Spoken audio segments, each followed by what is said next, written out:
आज टीवी सबसे पहले शामिल करते हैं अहम खबर। डिप्टी कमिश्नर चौधरी मोहम्मद अरशद बदर की ज़ेर सदारत स्कूल रजिस्ट्रेशन अथॉरिटी का अजलास। Chief executive officer district education authority Suhail Azhar और दीगर अफसरान भी शरीक हुए। अजलास में 31 प्राइवेट स्कूलों की रजिस्ट्रेशन का जायज़ा लिया गया।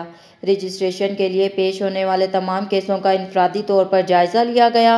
डीसी ने प्राइवेट स्कूलों की बिल्डिंग के मंजूर शुदा नक्शाजात को फाइल में लगाने का हुक्म दिया। डिप्टी कमिश्नर चौधरी मोहम्मद अरशद बदर ने कहा कि प्राइवेट स्कूलों की रजिस्ट्रेशन के हवाले से तमाम अमूर की जांच पड़ताल सिर्फ मेरिट पर की जाएगी। रजिस्ट्रेशन के कानूनी तकाजे पूरे करने वाले स्कूलों को ही रजिस्टर्ड किया जाएगा।